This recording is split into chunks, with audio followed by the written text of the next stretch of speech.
son pigeon attrapé, il le rapporte chez lui tout en haut et le plume en lui arrachant les plumes avec son bec. On peut voir des plumes voler tout autour de la tour et les plumes retombent au sol.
À la fin du repas, il se brosse les dents,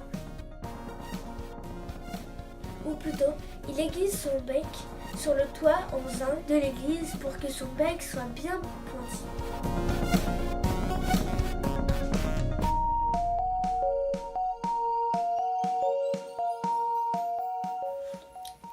Il fait aussi des mouvements rigolos avec son cou pour que tout se passe bien.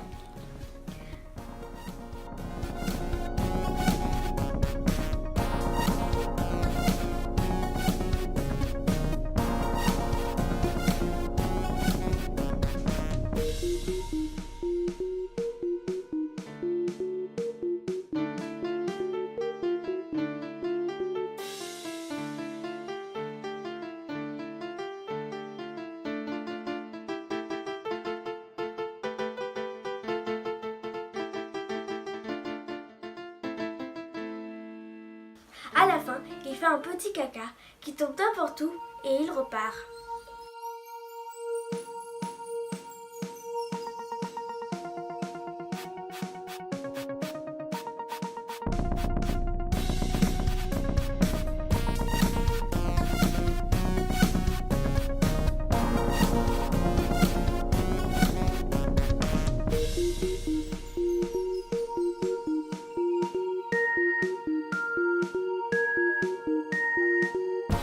Il y a eu un incendie à l'église Saint-Sulpice.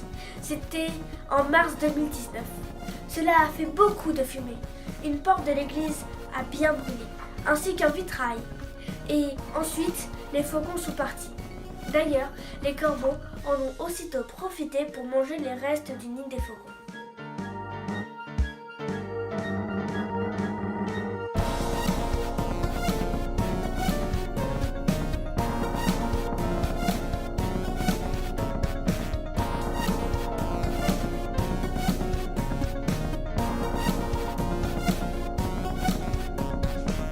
Depuis, je n'ai plus revu les faucons jusqu'à l'incendie de Notre-Dame.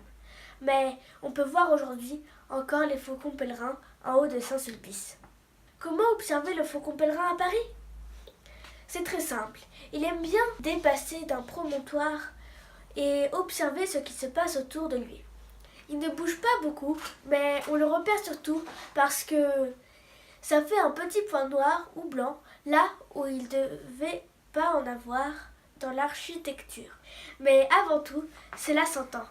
Son cri est bien différent des pigeons ou des mouettes. Je dirais qu'il faut surtout d'abord écouter avant de le voir. C'est le meilleur moyen d'être sûr que c'est lui, car sa silhouette, à l'œil nu, est difficile à distinguer d'un pigeon. Écoutez-le. Il ouvre son bec et crie.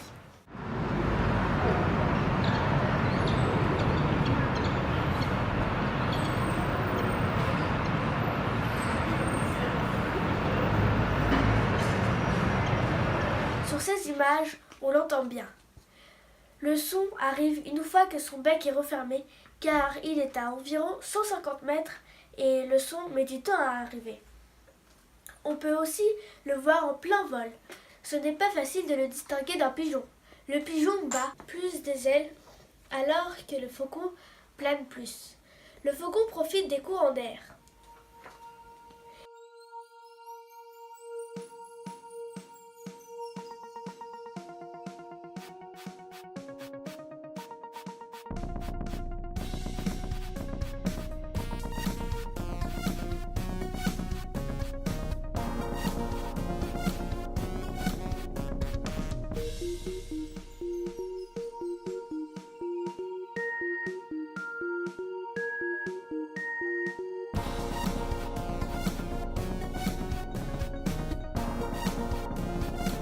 Il ne faut pas le confondre non plus tout en haut dans le ciel avec un sac poubelle qui vole.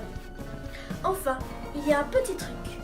Il n'est pas sensible aux cloches qui sonnent juste à côté de lui. Mais par contre, parfois, il reste invisible pendant quelques heures. Mais dès qu'il y a un bébé qui hurle très fort, à tel point qu'on croit qu'il va agoniser dans sa poussette, il est alerté. Ça l'encourage à se déplacer. Alors, si vous voyez un bébé dans une poussette, pour faire sortir le faucon, et regardez bien à ce moment-là. Enfin, regardez aussi par terre si vous voyez les plumes de pigeon, surtout du duvet en touffe.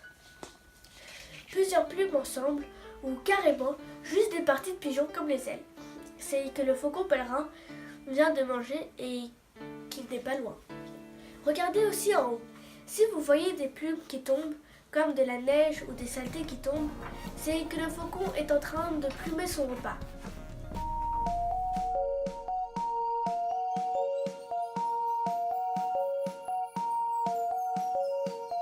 Si vous avez aimé cette vidéo, partagez-la, mettez un pouce bleu, abonnez-vous, regardez les autres vidéos de la chaîne, n'oubliez pas la cloche et mettez un petit commentaire. Et n'oubliez pas, levez les yeux au ciel et soyez éthologiques.